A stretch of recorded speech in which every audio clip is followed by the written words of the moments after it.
በተፈጥሮ ቸርነት ተከባ በጽብ ድንቅ መስህቦች የታደለችው ውብ አርባ ምንጭ ከተማ ያላትን የቅንጦት የተፈጥሮ ጸጋ ከዘመናዊ የሆቴልና የቱሪዝም ዘርፍ ጋር በማስተሳሰር አዲስ ታሪክ ምዕራፍ እየጻፈች ትገኛለች። የአርባ ምንጭን የመልክዓ ብዙ ጸጋዎች ወደ ላቀ የቱሪዝም ብልጽግና ለመቀየር የተጀመረው ሀገር በቀል የልማት ጉዞ ዛሬ ላይ ትልቅ ፍሬ አፍርቷል። በሀገራዊ የገበታ ለትውልድ መርሃ ግብር የተገነቡ ቅንጡና ዘመናዊ ሆቴሎችና ሪዞርቶች የከተማዋን የሀብትና የስኬት ማማ ከፍ አድርገው ያሳዩ የብሩህ ራዕይ ውጤቶች ናቸው። በከተማዋ የታየው በራዕይ የሚመራው ይኸው ስራ ያላትን እምቅ የተፈጥሮ ሀብት ወደ ተጨባጭ የኢኮኖሚ ምንጭነት በመቀየር አካባቢው ማህበረሰብና ለወጣቶች ሰፊ የሥራ ዕድል መፍጠሪያ ትልቅ ማዕከል አድርጓታል። ዛሬ ላይ በአርባ ምንጭ ከተማ ግንባታቸው ተጠናቆ ለሕዝብ አገልግሎት ክፍት የሆኑ ተቋማት ቁጥራቸው በርካታ ነው። የነዋሪውንና የቱሪስቱን እንግልትና ድካም ለመቀነስ በርካታ አገልግሎቶች በአንድ ማዕከል የሚሰጡበት አሰራር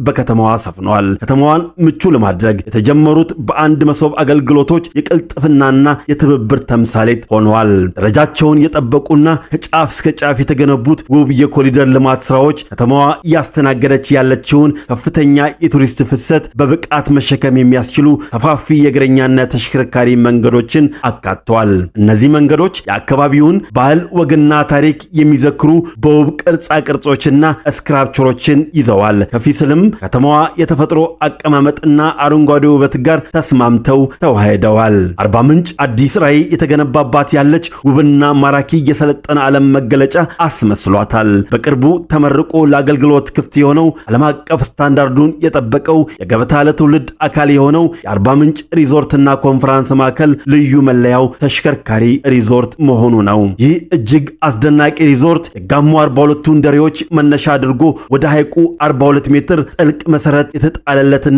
በአካባቢው የሚገኘው 4200 ከፍታ ባለው ታላቁ ተራራ በሆነው ጉጌ ሪዞርት የተሰየመ የጥበብ ማማ ነው። እንግዶች በአንድ ቦታ ሆነው 360 ዲግሪ እየተሽከረከሩ በሰንሰለታማ ተራራዎች የተከበበችውን የምድር ገነትን ተፈጥሮ በአባይ ሐይቅ ውስጥ የሚገኙ የብዝሃ ሕይወት እንቅስቃሴ መስተጋብር ሁለቱ ሐይቆችን የከፈለውን የእግዚአብሔር ድልድይን እያደነቁና ነፋሻማውን አየር እንዲያጣጥሙ ያደርጋቸዋል። የአርባ ምንጭን የተፈጥሮ ስነ ምህዳር በጠበቀ መልኩ የተሰሩ አስደናቂ አረንጓዴ ልማት ስራዎች ግዙፍ ዓለም አቀፍ ስብሰባዎችንና መድረኮችን በአርባ ምንጭ ከተማ በብቃት ማስተናገድ የሚችል ዘመናዊ አዳራሽ፣ ሙሉ ረፍትና ሰላምን የሚለግሱ ዓለም አቀፍ ደረጃቸውን የጠበቁ ማረፊያዎች ተካተውበታል። የአርባ ምንጭን አስተማማኝ ሰላም፣ ምቹ ኢንቨስትመንት አካባቢና የተፈጥሮ ጸጋ የተመለከቱ ታላላቅ የግል ባለሀብቶችም መዋለ ነዋያቸውን በከተማዋ ላይ በስፋት እያፈሰሱ ይገኛሉ። በቅርቡ ተመርቆ አገልግሎት የበቃው የኩሪፍቱ ሪዞርት